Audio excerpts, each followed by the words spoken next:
So continue from last time, okay, we talk about the precept concept in Buddhism. Today I want to continue with the concept of meditation. So back to this picture. Now we are monk and we used to be the lay life, okay. As a Buddhist people, okay, we share the same goal. We want to be happy and we want to one day realize Nibbana, where the end of all the suffering.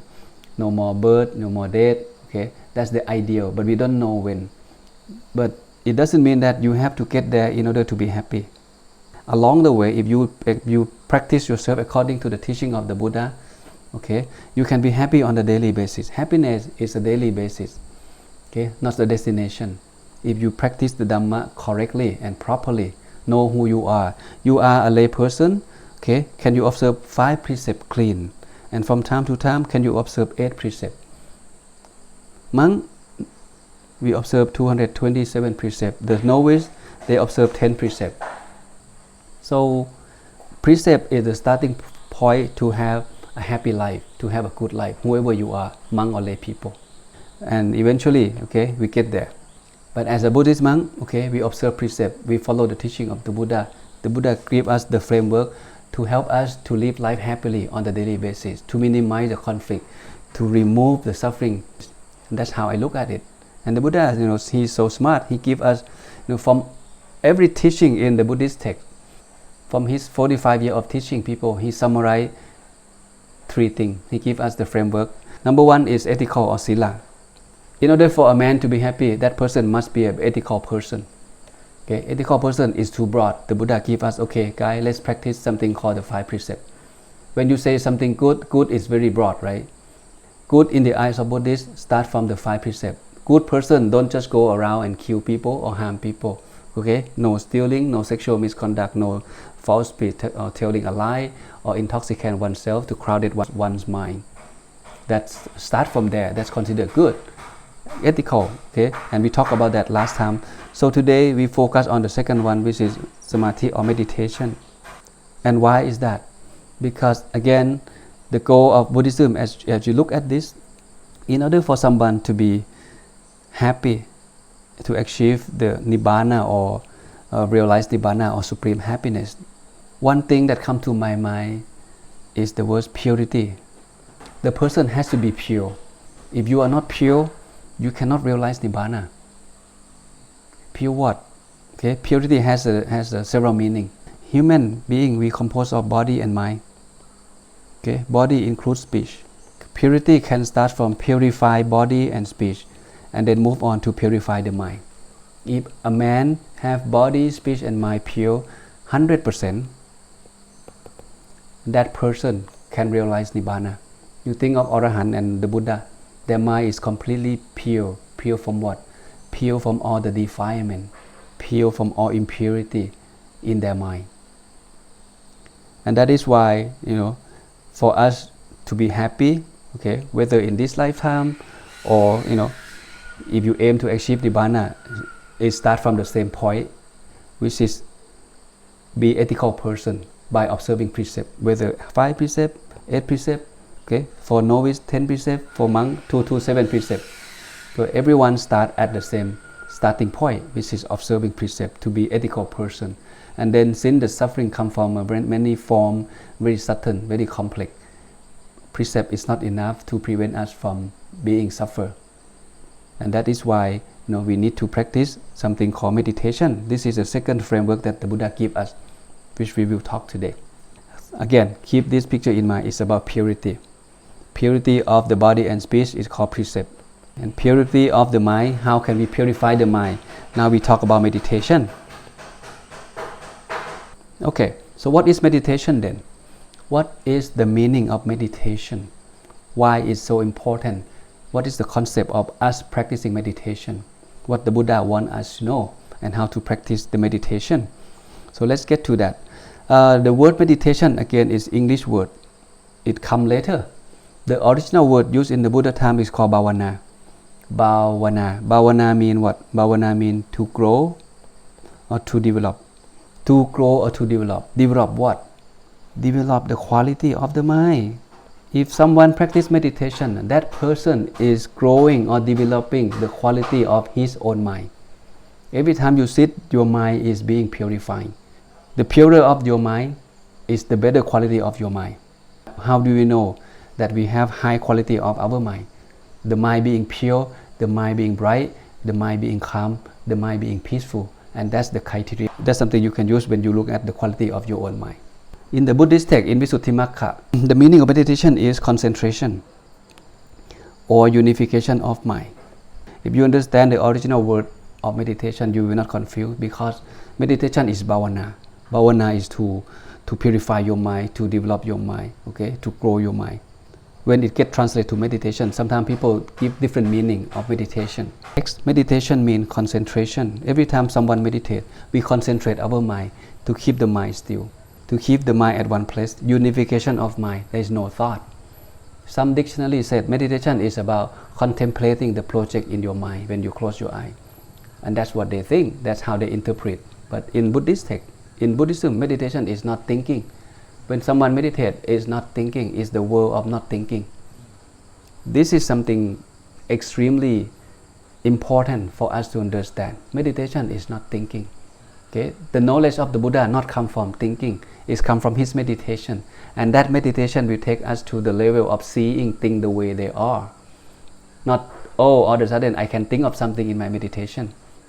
No, it's about seeing, not thinking, not understanding through thinking, but it understanding through seeing the way they are.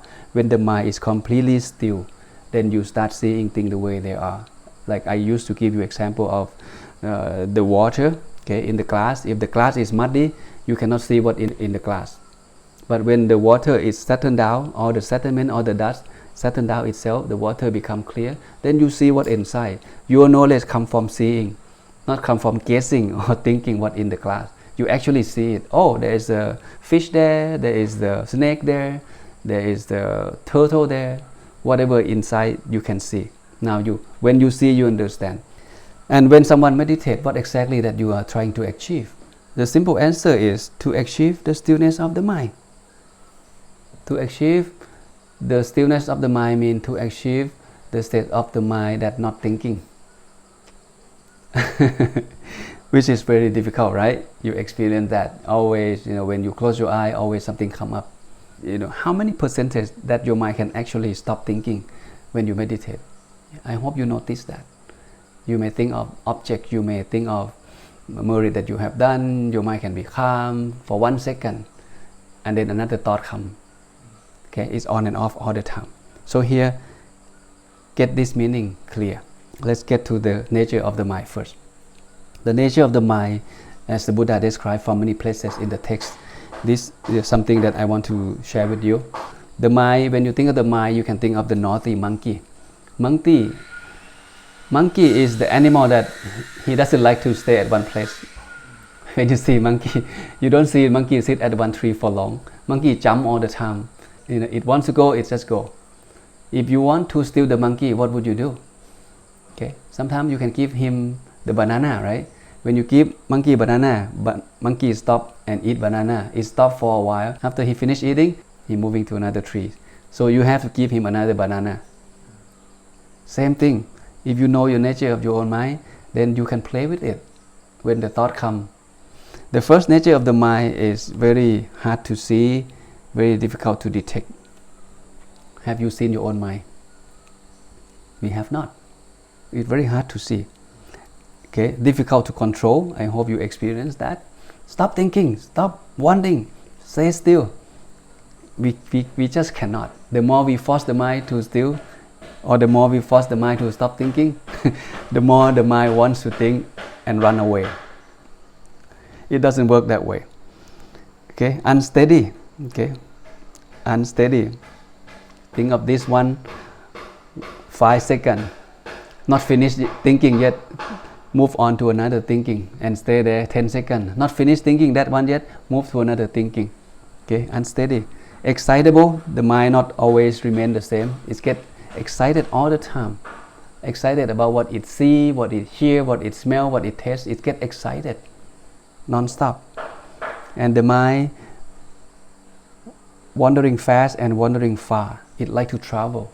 You here in Thailand, by 1 second, your mind can be back to France, back to America, back to your bedroom, back to your home, back to your car, your computer at home. Less than 1 second. You see how fast of the mind. The mind is super fast. It's extremely subtle. We cannot see it. And the good news is the mind can conceive one thing at a time. Take this information with you. The mind can conceive one thing at a time. Observe it. You cannot laugh and cry at the same time. You cannot think of happiness and sadness at the same time. The mind can only think of one thing at a time. So this is very helpful information. If you are sad for some reason, your job is to do your best finding way to remove that sadness from your mind. One technique that I found very useful is you just get moving, get your body moving. If you're feeling sad, don't just sit there, allow the mind to sink into the sadness deeper and deeper. Just get up and do something. Go jogging, go swimming, go dancing, go shopping. Once your physical get moving, your emotion also moving.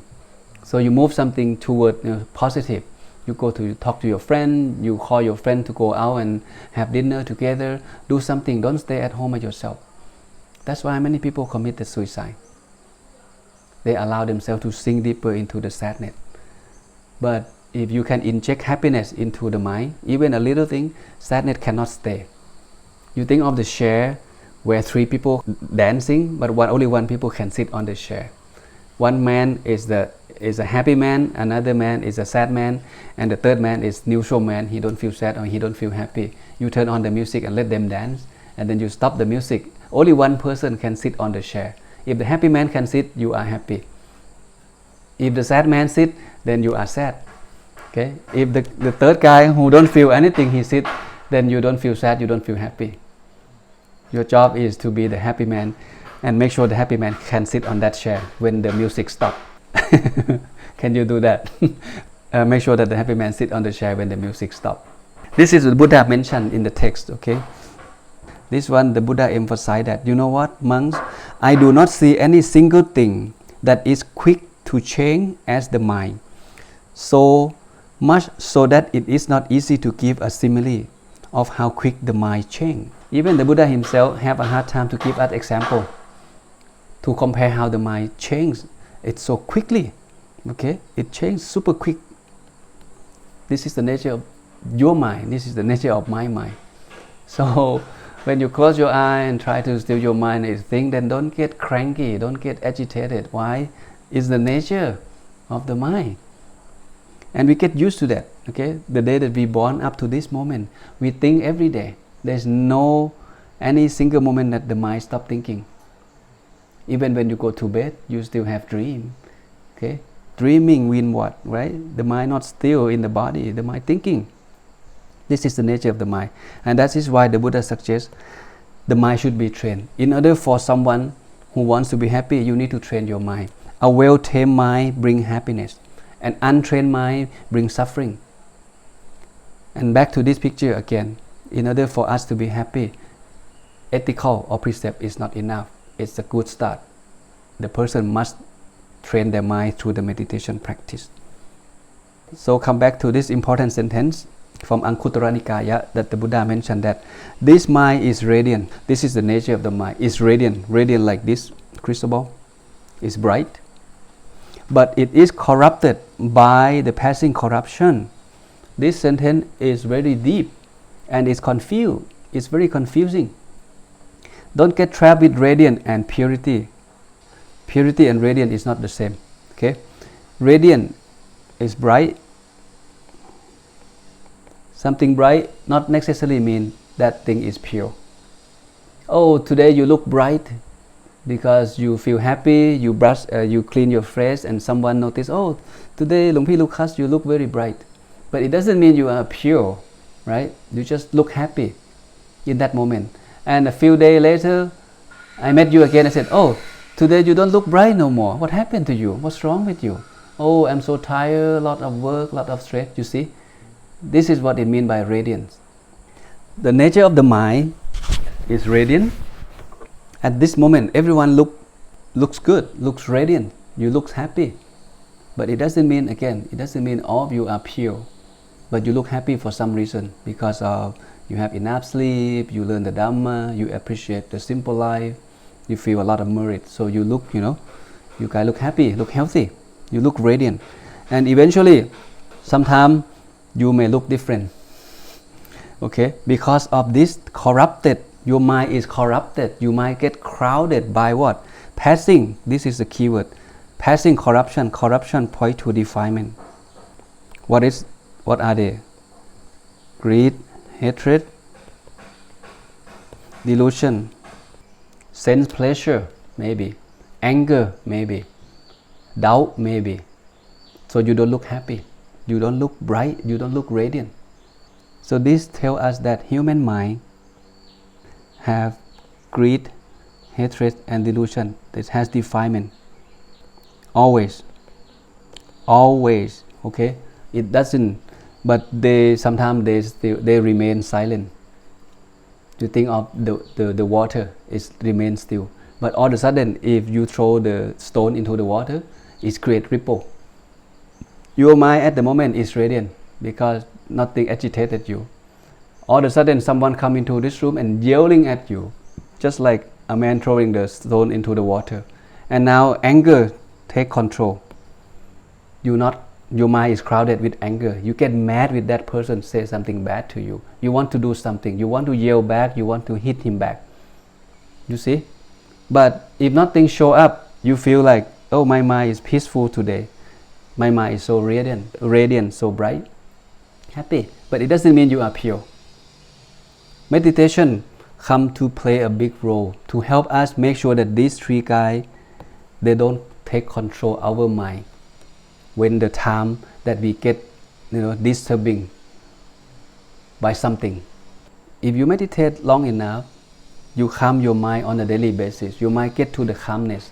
And when something wrong start happening, someone may say something bad to you, okay? You may have pain for some reason, you're not feeling happy. But with meditation practice, it helps you to be mindful, and it also helps you to make good decisions. And once you make good decisions, you can lessen your own conflict. You can lessen your suffering on your daily basis. You will not, engaging in, verbally fighting or physical fighting to anyone. Because meditation, not just precept. Someone do something to you that you don't like, you can break your precept. Precept is not enough. And what caused you to break the precept? These three guys: delusion, hatred, and greed. It's deep. It's deep. So the mind is radiant, but it's not pure. When it gets annoyed, it gets corrupted by something else. It crowded your mind with the passing corruption or the passing defilement. It come and go. Okay, today you may encounter hatred. You get mad. You don't have anything to do with sensual pleasure or craving for any material thing, craving for food. You don't feel like that, but you may encountering anger. Tomorrow you don't have anger, but you feel that you want something. And the next day you don't want anything. You don't get mad at anyone, but you have doubt. You don't know what to do in life. You stay in the darkness. This is delusion. These three guys always running our life. These three guys always there in your mind. It's just waiting for the right moment to take action. Your job is to make sure that no matter what happens, I will keep my precept clean and I will continue practice meditation. These two tools will help you, will protect you, okay, from having more suffering, from being harmful, from those defilements. What's the difference between mindfulness and concentration? Keep this picture in mind. These three keywords, the mind, the mindfulness, and the concentration, always confusing. Think of the horse. This is the wild horse. When you get the wild horse and you want to ride on it, it will not allow you to do that right away. You have to train the horse first. People tie the horse with the pole. This is the chain. This pole or post they call the patient pole. The horse can run, but it cannot run far. It stays in that range of the rope. Eventually the horse will stay still. So while you tie the horse, even from time to time you go play with your horse. You touch the horse, you feel the horse, allow the horse to smell you, to feel you, and then it gets comfortable with you. After that, you can put the saddle on top of the horse, and then later on it allows you to ride 100%. You can ride fast, ride slow, you can stop, you can jump, you can turn left, turn right. The horse will follow you 100%. Now the horse is our mind. You are practice meditation. You are in the process of training your mind to be under your control 100%. When to think, when not to think, what not to think, when to still, whatever it is. When you are sad, cut off that sadness. When you feel unhappy, cut off that unhappiness. That's the goal, to train the mind. Mindfulness or sati is the rope. Sati or mindfulness is the rope. When you are meditating, at the first 5 minutes you feel good, the mind becomes still, and later on the mind start thinking of lunch, start thinking of doing the chores, start thinking of memorize the chanting or study Dhamma or doing the exam. So at that moment, when you know the mind start to thinking of something else, it calls sati. You know what you think and you know that you're not supposed to think. It calls sati. Sati is the rope. Oh, okay, now the monkey wants to go out. My job is to pull the ropes back, so my monkey mind come back. In 1 hour of your meditation, you may pull the ropes many times because the monkey mind wants to go out, and this calls sati. You pull it often, the mind get used to it. Every time it think, you know. When you know, the mind don't think. I know you want to go out. Now the mind gets shy. The mind don't want to think because you know already. Knowing is sati. Okay, and staying is called concentration. Now the mind don't move. Concentration is the pose or the pole. Our job, our goal is to keep the mind at the pole for as long as we want to. We sit 30 minutes, stay there 30 minutes. Don't leave the pose. We sit 1 hour, stay there 1 hour. Don't leave the pole. That's the goal of meditation. Don't be confused what is sati and what is samadhi or sati. Some people use the word mindfulness a lot these days. Okay, mindfulness and concentration. They're similar, but they're not the same. But at the same time, mindfulness can be concentration. You can look at mindfulness as a temporary concentration, right? Maybe 1 second, you know, oh, you're not supposed to think like this. This is mindfulness. This is concentration. But that concentration is very short. And longer concentration is become samadhi or meditation. Okay, the mind don't think of anything at all. When it thinks, you know. In Buddhism, there are 2 kinds of meditation. You learn many new keywords today. This keyword is something new to you. Okay, the first type of meditation in Buddhism is called samatha. I'm sorry, I have to introduce you Pali because, you know, when you do your self-study, you're going to encounter this kind of text, so you get used to it. The first type of meditation is called samatha. The second type of meditation in Buddhism is called vipassana. Samatha, what samatha means? Samatha means the meditation that leads the mind to be still, to be concentrated. Okay, that's the goal of samatha. Vipassana, oppositely.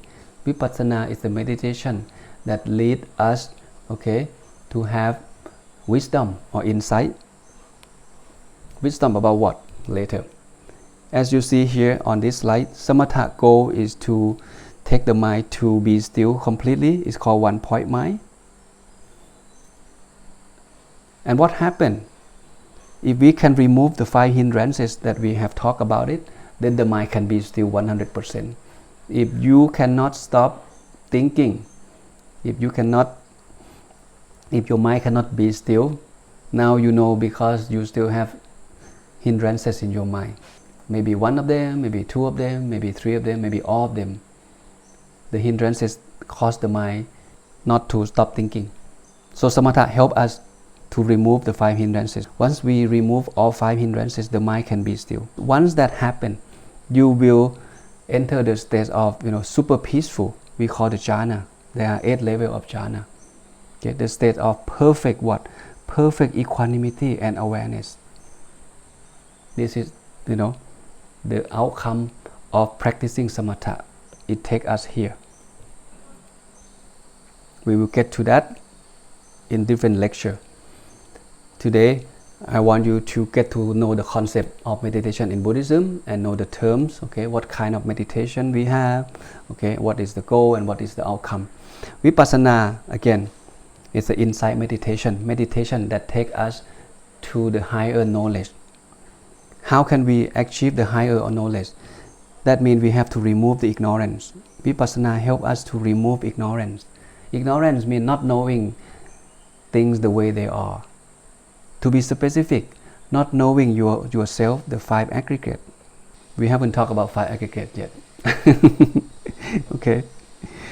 So once we understand how five aggregate work, once we understand five aggregate is not us, is no self, we have the right understanding about life, nature of life.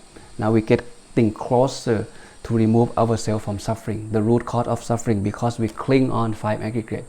And the reason we cling on five aggregate because we don't see things the way they are. The Buddha and those Arahants, they see things the way they are. There's no us, there's no you, there's no me. It's just the condition, the compound condition that stay together with condition, the five aggregate. The body, the feeling, the memorize, the thinking, and the knowing. These five things called five aggregate. It's not us. That's why it's called no self. And once we understand that, we are liberated. The third step.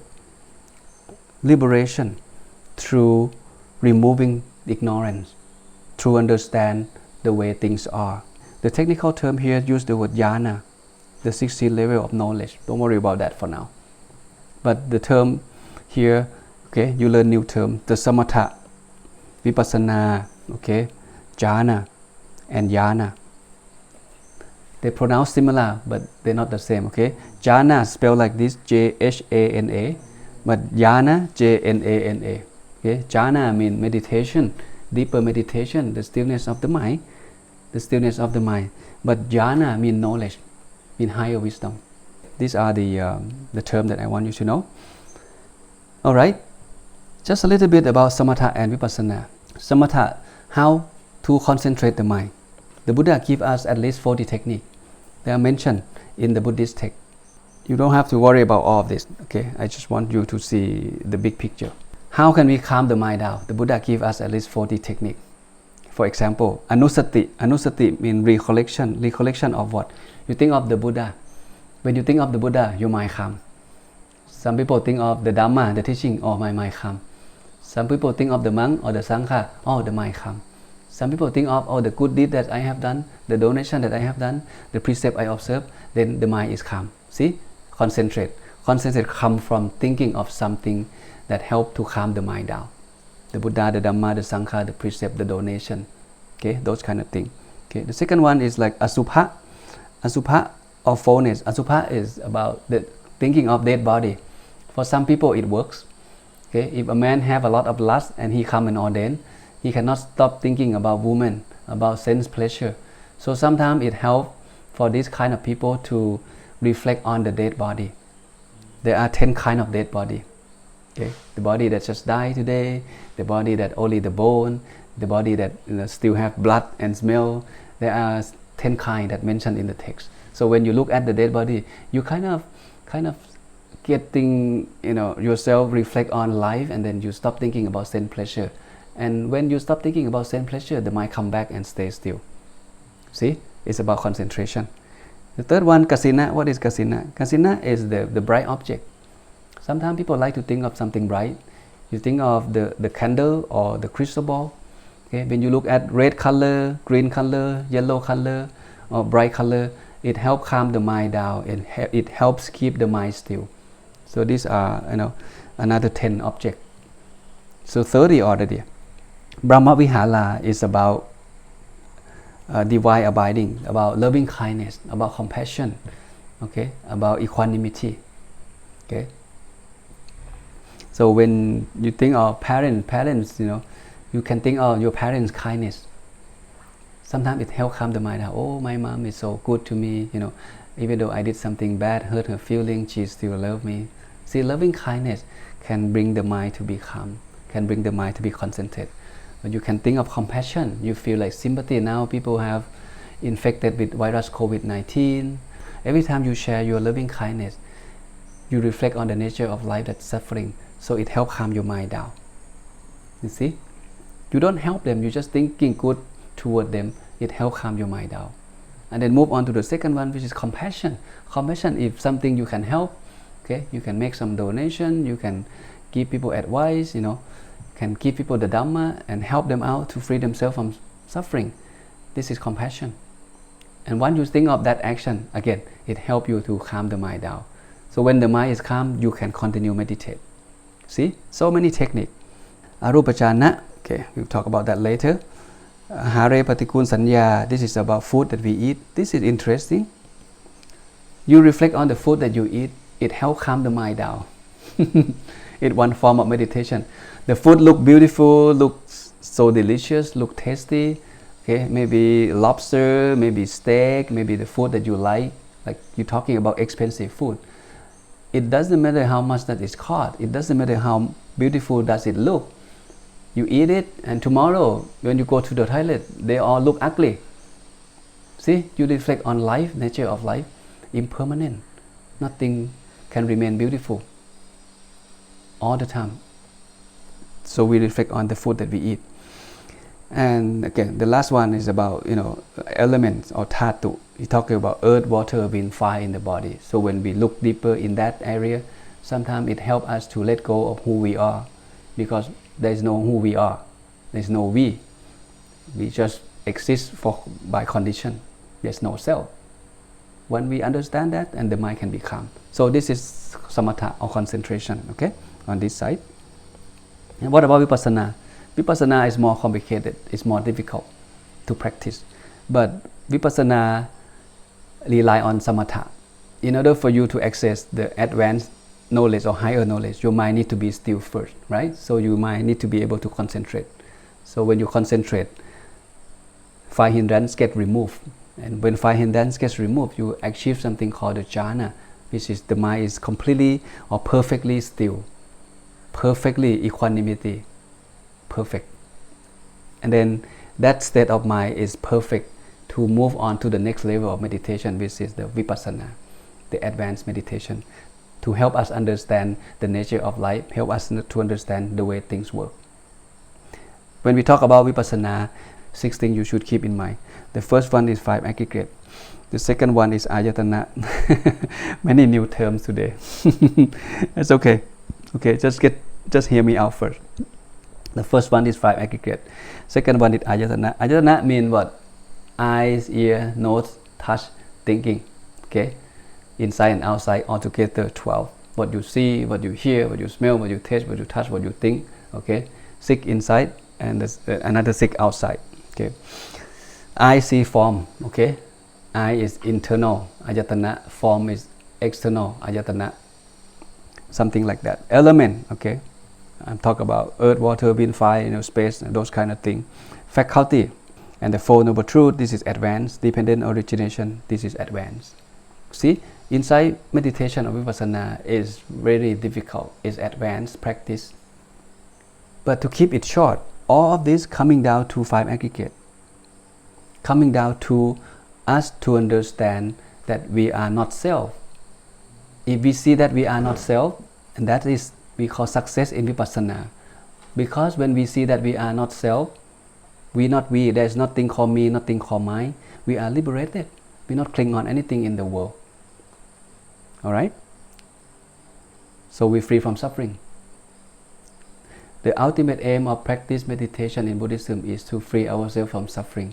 And in order for us to free ourselves from suffering completely is to practice vipassana, to help us understand the 5 aggregate, to help us understand the Four Noble Truths.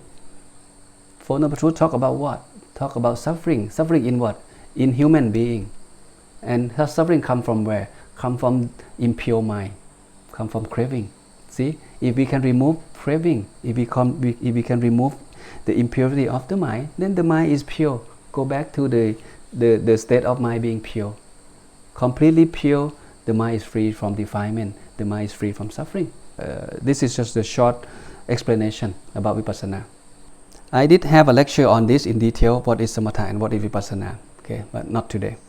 Okay, we're almost done. This will give you another clear picture of meditation in Buddhism. One of the sutra in Anguttara Nikaya, the Buddha talked about 4 levels of meditation. As you have been meditating for many years, now let's see where you at. Okay, the first level of meditation, the Buddha talked about the meditation that leads us to the peace of mind in the daily life. Okay, This can apply to all of us, lay people, monk. We meditate because we have a lot of stress. We don't feel good. We want a peace of mind. When you come home, you just want to find inner peace. So you close your eye and sit and meditate. And tomorrow go out to work. Okay, run into the problem, conflict, headache again, and come back, meditate. It's like you give yourself a medicine on a daily basis through meditation practice. And when you take that medicine gives you a peace of mind or happiness during the day. So this is the first level of meditation that all of us have been doing that. But in the text it's explained deeper than that. The first level of meditation, the Buddha all of a sudden moved to something called the jhana. And what is the jhana? The jhana is the perfect equanimity of mind. The mind is completely still, okay, with the object that you practice. And in order for someone to achieve the jhana, the 5 hindrances have to be removed. It's possible, but it's difficult for us to achieve even the first jhana, the mind completely free from thoughts, okay, from hatred, anger, and doubt. It's difficult. Precept, mind, and wisdom. Okay, this is the first level. The second level, the Buddha did talk about something called, not just that, higher precept, higher mind, and higher wisdom. Okay, now we at the first level, we learn what precept is, we learn what meditation is, we learn what wisdom is, but it's not finished over there. When you start as a monk, you go deeper in the teaching of the Buddha. The Buddha wants us to understand what it means by higher precept, what it means by higher mind and higher wisdom. Now we're talking about the first level of meditation, which is just meditation with peace of mind. Okay, you sit, you want to find peace, okay, good. But Buddha said, you know what, there are something deeper than that. He has gone through all of this. The second level of meditation, the meditation that helps us to gain the knowledge and wisdom, this is called the jhana. Okay, it looks similar, pronounced similar, but it's not the same. Jhana and jhana. Here is point to the brightness of the mind being bright. The first one, the mind being peaceful, the mind being still. And the second one, meditation that takes us to this level where the mind is being bright. The text says bright day and night. With that brightness, then we can see things the way they are. Again, is it easy? No, right? This is a lifetime job to practice meditation according to the Buddha. And the third level of meditation, it's about mindfulness and awareness. What is mindfulness and awareness? Here it's point to something called satipatthana. Okay, the 4 satipatthana, which again we haven't talked about it yet. This is getting more advanced in practice meditation. Satipatthana. Satipatthana is the arousing of mindfulness. Okay, arousing where? To the body, to the feeling, through the thinking, and through the Dhamma. Body, feeling, mind, and mind object. So just hear me out for now. And the last, which is the highest level of meditation, the meditation that takes us to remove or abandon all defilement, vipassana meditation. So you can choose which level you want to practice. Okay, you may not want to remove the defilement from your mind. You just want to have a peace of mind on a daily basis. That's fine. Stick with number 1. Just find technique, whatever you feel good about it. Walking meditation, breathing meditation, sitting meditation, focusing on the bright object, whatever it is, just do it. Because every technique that you practice will help you to calm the mind, will help you to purify the mind up to a certain level. But the last level, this is the highest level where the mind gets to the purest state of mind. No more defilement left, no more impurity left in the mind. Just like the mind of Arahant and the Buddha. See, as the monk, the Buddha wants us to get here. If you cannot get here, then realizing Nibbana is impossible. Any question so far?